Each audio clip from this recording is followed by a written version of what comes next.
Hey, welcome back to my spiritual therapy. It's Miss Mocha, your spiritual therapist. I'm coming to continue on with my series that I had started, just talking about the story behind the children of Israel, how they were taken out of Israel. I mean, not Israel. Well, they did start in Israel, but taken out of Egypt and led into their promised land that God gave them. And so today I'm continuing on with the book of Joshua, where it talks about them actually taking over the land, possessing the land, inheriting the land. So that's going to be the title of this series, the story behind the children of Israel inheriting the land, or maybe I'll say inheriting their promised land. And so I'm starting to read the book of Joshua. I'm studying it, and I've taken notes on the first three chapters. And basically, it starts in chapter one talking about how God, spoke to Joshua, ordained him to continue on leading the children of Israel after Moses' death, because Moses died in the last series. The one that I just finished. It's been about a couple months now. So I want to continue this, but so God is now speaking to Joshua, appointing him to be the prophet, the leader, to you know, keep it going, to get the children of Israel, the Israelites, into their promised land. So he's telling them to continue leading the people. And then I wanted to read some verses just to highlight kind of what the chapter about was about. So again, chapter one is where God is having Joshua take over. Verse 8 says, God is saying this to Joshua: this book of the law shall not depart out of thy mouth, but thou shalt meditate therein day and night, that thou mayest observe to do according to all that is written therein. For then thou shalt make thy way prosperous, and then thou shalt have good success.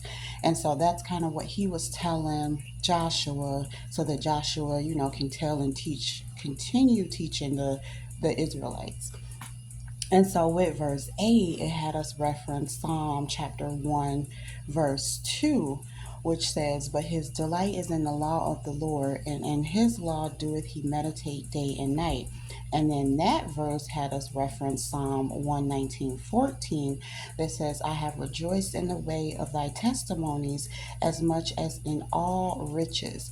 So basically telling us that the book of the law is what is God's commandments, his laws, his statutes, what he's been training and instilling in us, instilling in the Israelites, to do and to keep. So if anyone's questioning, what is this book? You know what book it is. It's God's laws, his commandments, his word, the Bible, all of that. So that's what we're talking about. And then it goes on to verse 9, and it says, this is still God talking to Joshua: have not I commanded thee? Be strong and of a good courage. Be not afraid, neither be thou dismayed, for the Lord thy God is with thee whithersoever thou goest. And I like that because it's just telling you, have courage and be strong. Fear not. Don't be afraid. Don't second guess yourself. Don't doubt yourself. God is with you wherever you go. So don't worry about how you're going to get there, what to do when you get there, what happens along the way. God is always with you, guiding you, leading us. So that is that. And then Joshua gives the directions and instructions, continue on in chapter 1, to the Israelites.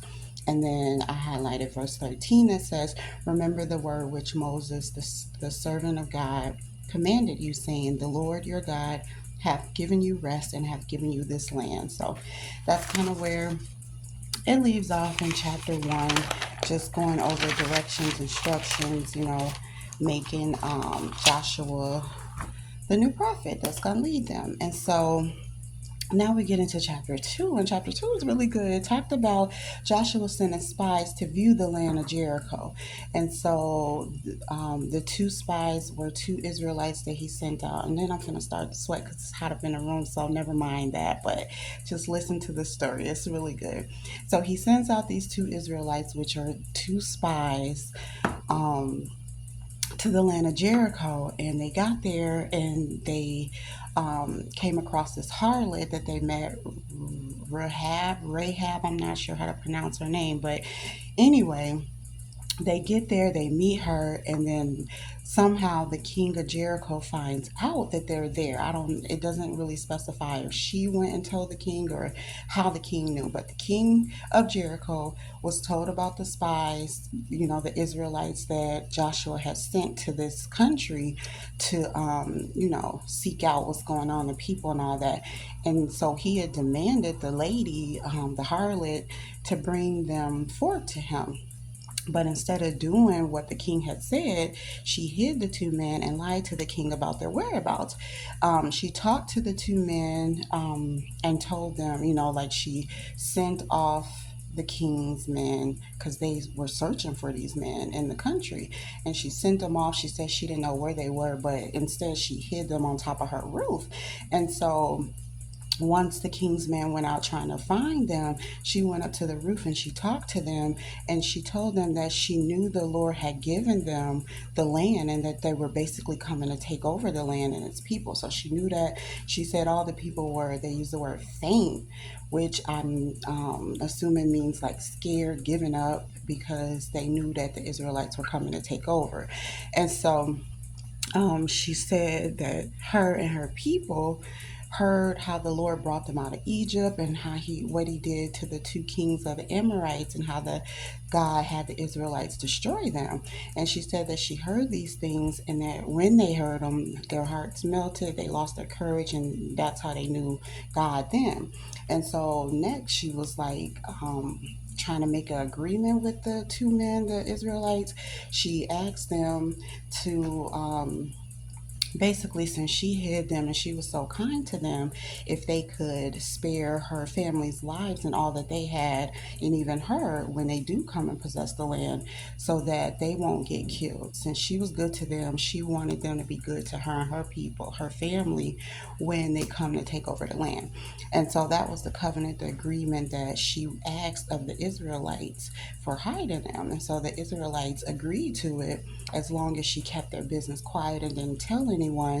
um, then they would have this agreement: when they come back and possess the land, they'll keep her father, mother, siblings, all that they have. They keep them alive and let them continue on living.